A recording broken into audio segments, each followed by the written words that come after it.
ने शिक्षा मंत्री से मांग की है कि प्रदेश सरकार जल्द जो एलडीआर की अधिसूचना है उसको जारी करें।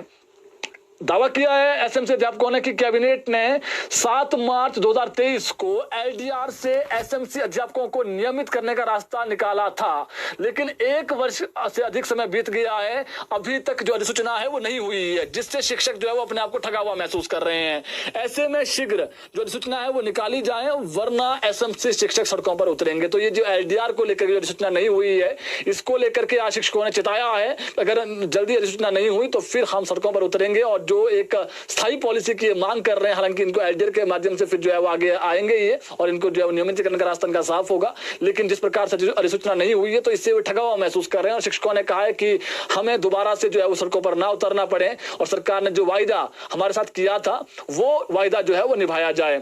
अब शिक्षा विभाग की बहुत महत्वपूर्ण खबर रहे हैं। देखिए, रीडिंग में केरल से आगे निकला है मध्य प्रदेश, और पूरे देश में मध्य प्रदेश ने एक ऐतिहासिक कह सकते हैं आप ग्रेड पाया है। ऐतिहासिक जो है वो रिपोर्ट में जो है वो नंबर 1 मध्य प्रदेश आया है। शिक्षा मंत्री ने आज अपने अध्यापकों, जेबीटी टीचरों, नॉन टीचिंग स्टाफ, शिक्षा सचिव और सभी जितने भी शिक्षा विभाग के से जुड़े हुए जो लोग हैं, उनका जो असर की रिपोर्ट आई है 2024 की, उसमें जो सर्वे हुआ है देश भर में नंबर 1 रहा है रीडिंग में मध्य प्रदेश।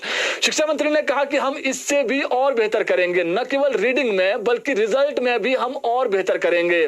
हमारा लक्ष्य देश भर में मध्य प्रदेश को शिक्षा के क्षेत्र में नंबर 1 पे हमेशा रहे, यही है, और इसके लिए हमारी सरकार लगातार कई महत्वपूर्ण जो बदलाव है, जो निर्णय है वो ले रही है, जिसका परिणाम आपके सामने है। हमने असर रिपोर्ट में बेहतर किया है, जबकि भाजपा सरकार में शिक्षा का हाल क्या हो गया था ये जनता बखूबी जानती है।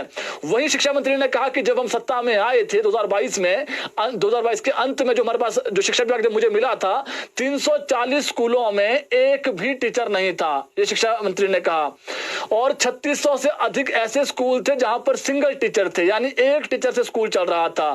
फिर हमने प्रयास किया कि युक्तिकरण से और जो नई नियुक्तियां हैं उस स्कूलों में की जाए, और जो नई नीतियां हैं उससे कैसे पटरी पर लाया शिक्षा विभाग को।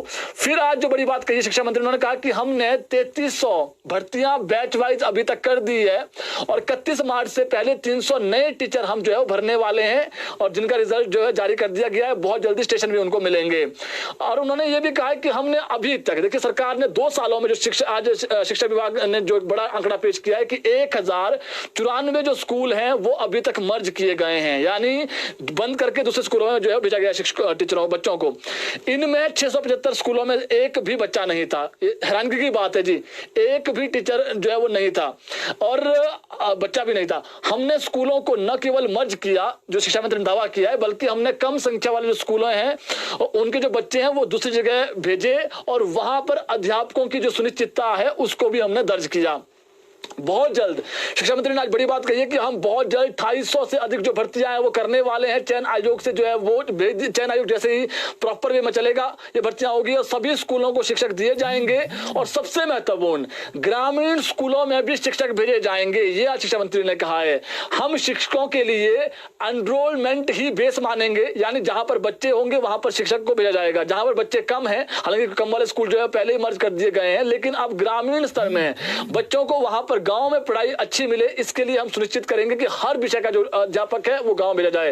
उन्होंने कहा कि पहली प्राथमिकता उनको जहां बच्चे अधिक है वहीं टीचर भेजेंगे, और फरवरी के पहले सप्ताह में अधिकारियों के साथ वो फिर बैठक करेंगे, आज सीएम ने जो शिक्षा मंत्री ने कहा है, और सीएम से बैठक उसके बाद हम करेंगे। कॉलेज मर्ज होंगे 50 से कम बच्चों वाले, ये भी उन्होंने कहा है। निदेशालय पहली से लेकर 10वीं 12वीं तक एक होगा, और इसके अलावा जो है वो कैबिनेट को उसके बाद हम अवगत करवाएंगे। उन्होंने कहा कि 250 पद हम एलिमेंट्री में बहुत जल्दी भरेंगे, और 6200 पद एनटीटी के हमने प्रक्रिया शुरू कर दी है। वो तो एसएमसी हाईकोर्ट का डिसीजन आया है, जैसे उससे क्लियरेंस मिलती है हम जो एनटीटी भर्ती भी करवा देंगे। वही उन्होंने कहा कि हमने भाजपा ने जो है वो अपने समय में जो डिप्टी डायरेक्टर की जो प्रमोशन होनी थी वो नहीं की, लेकिन हमने 36 डिप्टी डायरेक्टर प्रमोट किए हैं ताकि शिक्षा का स्तर बढ़े, जवाबदेही हो। अब सबसे महत्वपूर्ण जो उन्होंने बात कही है शिक्षा मंत्री ने आज, कि अब हम टीचरों की भी जवाबदेही सुनिश्चित करेंगे, ये महत्वपूर्ण है। जहां परिणाम अच्छे नहीं आएंगे वहां पर टीचरों की जवाबदेही होगी। इंक्रीमेंट से लेकर जो और भी चीजें की जा सकती है वो हम करेंगे। और हमारा जो लक्ष्य है कि प्राइवेट स्कूल और सरकारी स्कूलों में कोई अंतर ना हो, गवर्नमेंट स्कूलों में प्राइवेट से भी अच्छी शिक्षा कैसे दी जाए, इसको लेकर हमारा प्रयास है। मैंने कहा कि जो ट्रांसफर्स हैं वो अप्रैल माह के फर्स्ट वीक में जो संभावनाएं हैं वो खुल जाएगी। जो छुट्टियों का शेड्यूल है जी वो फरवरी के सेकेंड वीक में आएगा, ये भी स्थिति स्पष्ट है। तो आपको बता दें, खबर यही है कि जो शिक्षक जहां पर रिजल्ट अच्छा नहीं रहेगा उन शिक्षकों का इंक्रीमेंट नंबर 1, हालांकि इसको लेकर पहले भी जो है वो कहा गया है, लेकिन उन्होंने कहा है कि अब हम जो प्रिंसिपल्स हैं, हेडमास्टर्स हैं, वो शिक्षकों को ये निर्देश दें कि आपका जो सब्जेक्ट है उसमें बच्चों का परिणाम 100% आना चाहिए। और शिक्षा मंत्री ने यह भी कहा है कि हम सुनिश्चित करेंगे कि हर अध्यापक की जवाबदेही हो। जहां पर अच्छा रिजल्ट नहीं रहेगा, क्या कारण रहे हैं, इसको लेकर जो प्रॉपर रिपोर्ट है वो भेजी जाए, इसको लेकर जो सुनिश्चित किया जाएगा रिजल्ट बेहतर हो, इसके लिए हम लगातार प्रयास करें। और ये भी कहा शिक्षा मंत्री ने कि जहां शिक्षक नहीं है, शिक्षक भेजना हमारा काम है, लेकिन उसके बाद रिजल्ट देना वो शिक्षकों का काम है, इसके लिए जवाबदेही जो है वो रहेगी। इसके अलावा सबसे बड़ी महत्वपूर्ण खबर है, राज्य चयन आयोग में सिंगल विंडो सिस्टम वो वन टाइम रजिस्ट्रेशन ओटीआर के प्रोजेक्ट को सरकार से व्यय अनुमति मिल गई है। प्रोजेक्ट पर 13,33,000 रुपए खर्च होंगे और प्रदेश सरकार से प्रपोजल को मंजूरी मिलते ही आयोग की ओर से यह कार्य हिमाचल प्रदेश सरकार के इलेक्ट्रॉनिक कॉर्पोरेशन को जो है वो सौंप दिया गया है। और ऐसे में अब कॉर्पोरेशन की ओर से सिंगल विंडो सिस्टम और ओटीआर सिस्टम को जो है वो डिजाइन किया जाएगा। उम्मीद है कि जल्दी आयोग में अब होने वाली जो भर्तियों में सिंगल विंडो सिस्टम जो है वो लागू होगा और पोर्टल में डिजाइन और अन्य तकनीकी औपचारिकताएं लगभग जो है पूरी कर ली गई है। इस सिलसिले में विस्तृत रिपोर्ट जो है मंजूरी के लिए कार्य विभाग को भेजी थी और इसे मंजूरी मिल गई है। और सिंगल विंडो सिस्टम के तहत विभागों, निगमों और बोर्डों की जो ओर से भर्तियों की जो रिक्वेजिशन होती है, यानी डिमांड जो आती है, वो आयोग की ऑनलाइन ही जो है वो पोर्टल पर भेज सकेंगे। और उसके बाद जो है भर्ती को लेकर चलने वाली जो लंबे पत्राचार की उलझन भी थी वो भी समाप्त हो जाएगी। अभ्यर्थियों को दस्तावेजों को बार बार आयोग की वेबसाइट पर जो है अपलोड करने से का जो झंझट है वो भी खत्म हो जाएगा जी। तो राज्य चयन आयोग में सारी चीजें ऑनलाइन होगी जी। और ऑनलाइन जो है वो अब कहीं ना कहीं जो एग्जामिनेशन है वो पूरा देश उस ओर बढ़ रहा है, तो मध्य प्रदेश भी इसी ओर बढ़ेगा।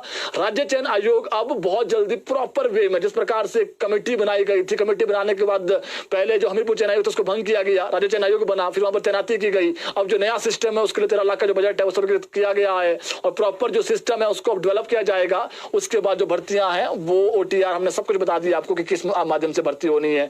उम्मीद है कि जल्द ये प्रक्रिया जमीन स्तर पर उतरे और जो युवा, जो बेरोजगार हैं, जो चाह रहे हैं कि कमीशन के थ्रू भर्तियां आए, क्लास 3 की भर्ती आपको पता है मैक्सिमम जो भर्तियां क्लास 3 की होती है राज्य चयन आयोग से, क्लास 1 क्लास 2 की जो भर्तियां हैं वो लोक सेवा आयोग के माध्यम से शिमला से होती है, उसका कार्यालय शिमला में है। हमीरपुर में जो कार्यालय था क्लास 3 की भर्तियों का उसमें जो है वो अभी भी कहीं ना कहीं प्रॉपर वे में जिस प्रकार से रन होता है, अब जिस प्रकार से स्टाफ की जरूरत नहीं पड़ेगी, ऑनलाइन मेथड होगा तो ऑनलाइन में गड़बड़ी हो ही नहीं सकती है। तो इस प्रकार का जो सिस्टम है वो अब जो है वो डेवलप होगा। इसके अलावा एक अच्छी खबर और है, प्रदेश विधानसभा का बजट सत्र मार्च के पहले सप्ताह में शुरू होगा। ये बात आज विधानसभा स्पीकर कुलदीप सिंह पठानिया ने शिमला में पत्रकारों से कही है। उन्होंने कहा कि इस बजट सत्र में 18 से 20 बैठक जो है वो रखी जाएगी और गौरतलब है कि बजट की तैयारियों में जुटे वित्त विभाग के अधिकारी भी पहले ही ये साफ कह चुके हैं कि फरवरी माह में किसी भी स्थिति में जो है बजट सत्र शुरू नहीं हो पाएगा, क्योंकि अभी बजट बनाने की जो है वो चर्चा